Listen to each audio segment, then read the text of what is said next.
It was announced yesterday that schools will begin reopening on June the 1st. It will begin with the phasing in of grades 7 and 12.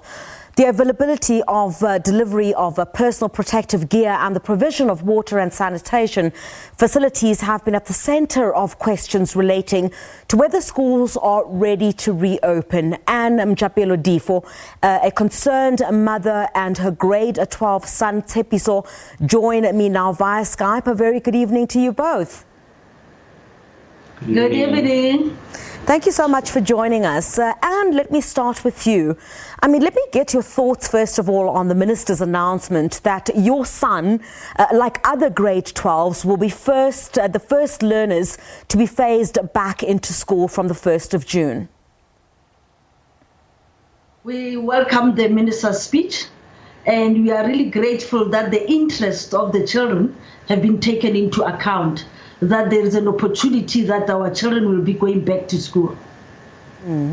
Tshepiso, and for you, I know you're sitting next to mommy, and you've been at home for a while now. How do you feel about going back to school? Yeah, I'm very grateful to God that our prayers have been answered, and I'm very thankful with the minister's speech because the COVID-19 pandemic has caused a lot of disruption in for everyone. And we are happy that our schools will reopen, and we can now dream and achieve our goals for the future. We can dream and achieve our goals for the future. Great. And there are a lot of concerns that have been raised by parents about the readiness of these schools to open, about sanitizing, about, learners not social distancing or physical distancing. Are there any concerns that you have as a parent as your a child will return to school? I'm just grateful that there's been a lot of consultation, and even in the minister's speech, it was very clear that they've consulted broadly and that they have taken into account the health issues and also the educational issues, and that there will be all provisions relating to COVID-19 compliance. And I was also happy with the fact that even schools in rural areas are going to be they are actually going to receive the priority. That's a golden opportunity that they will receive all the things that are required, sanitation, water. I'm grateful, and I know that our people, our teachers and children are very responsible, and they will definitely comply with COVID-19 requirements.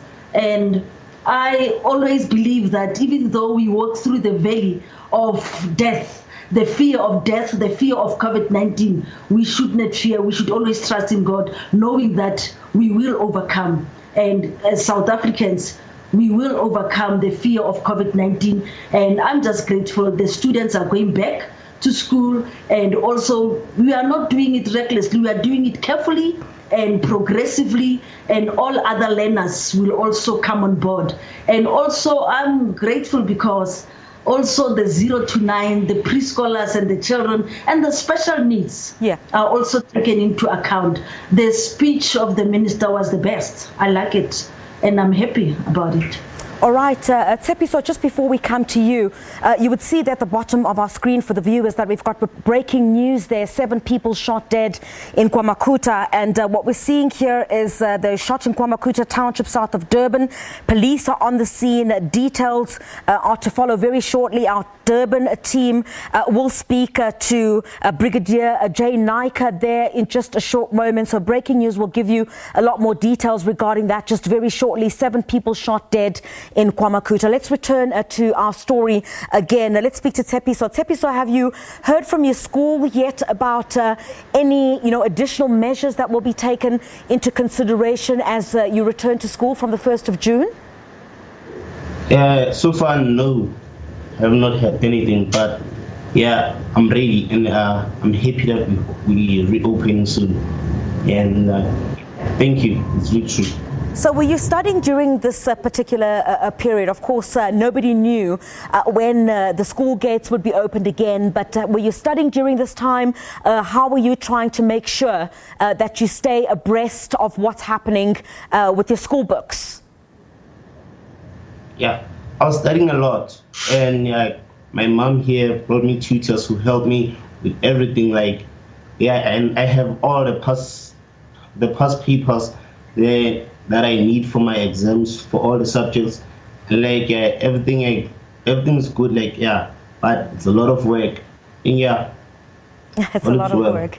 And as the matriculants in particular return to school, I guess there's also some concern about others who might not have a similar opportunity, such as your son.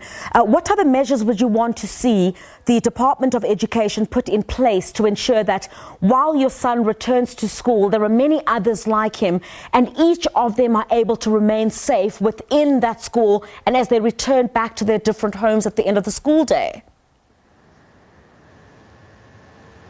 I think, if the schools can have compliant COVID-19 compliance officers, making sure that, the PPE are in place, especially for children, for those that are needy. The school must make available those PPE equipment so that our children are safe. And for the transportation of children from home to school, also it must be taken into account. Yeah. All right, I'm going to wish you both all the best there indeed. A lot of parents are concerned about going back to school, their children going back to school. Of course, the phasing in of grade 7 and grade 12s. Anne saying there she's looking forward to ensuring that her son gets active again in the schooling environment, commending the minister for that announcement, but of course cautioning that all the protocols need to be followed. Concerned parents earlier speaking to Gillian in Ennerdale, who might not have a similar resource, so concerned about the return of some of these learners to the classroom from the 1st of June. Tshepiso returning to school come June the 1st, and his mother Anne speaking to us there via Skype. Thank you very much indeed.